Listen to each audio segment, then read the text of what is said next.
তো আমাদের পুরস্কার ছিল তখন লাল সাইনবোর্ড এটা আর দর্শকদের ভালোবাসা। এই হাজার বছর ধরে দেশে বিদেশে এই অবধি মনে হয় ৩৭টি পুরস্কার আমি পেয়েছি। ৩টি বছর এই গল্প বইটা পড়তে, পড়তে আমি মুখস্থ করে ফেলেছি। এতবার পড়েছি। জহির রানের লেখা উপন্যাসে হাত দেওয়ার ধৃষ্টতা আমার নেই। প্রযোজনা আমি পাকিস্তান আমলের থেকেই শুরু করেছিলাম। আস্তে, আস্তে ৮-৯টা ছবি আমি প্রযোজনা করেছি, পরিচালনা করেছি ২টো ছবি। তার মধ্যে আমি বিশেষ উল্লেখযোগ্য ছবিটির নাম বলব, জহির রায়হানের আদমজী পাওয়া পুরস্কারপ্রাপ্ত হাজার বছর ধরে উপন্যাস অবলম্বনে ছবিটি আমি করেছি।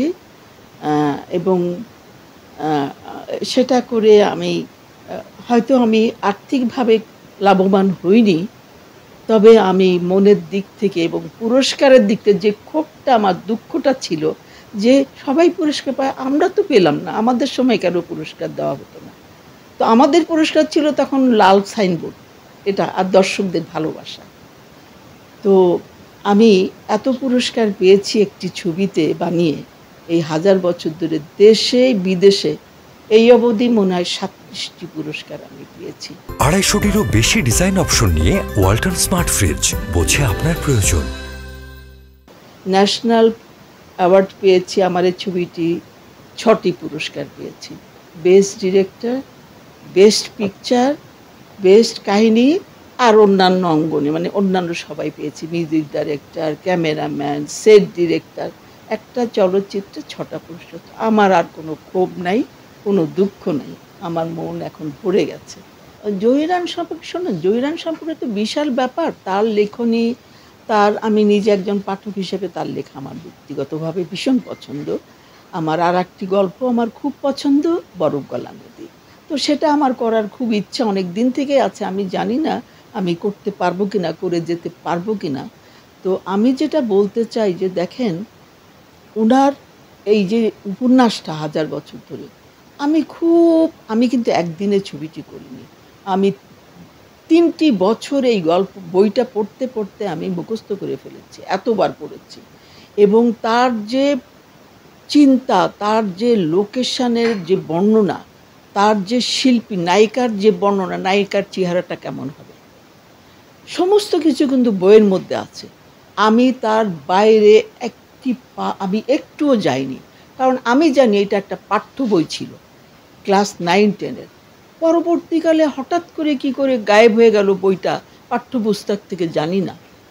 তো এই বইটির থেকে আমি কিন্তু, একজন পরিচালকের স্বাধীনতা আছে, তিনি ইচ্ছা করলে একটু পরিবর্ধন করতে পারেন।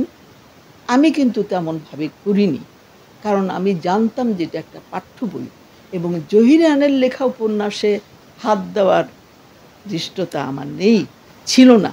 সেই বিধায় আমি বইয়ের মধ্যে থেকেই আমি কিন্তু চলচ্চিত্রটি নির্মাণ করেছি। এবং যারা দেখেছেন, আমি পত্রিকার পাতায় এর সমালোচনা পড়েছি, দেশে বিদেশে খুবই সমাদৃত হয়েছে। তো আমি তার থেকে বাইরে যেয়ে এই ছবিটি তৈরি করি।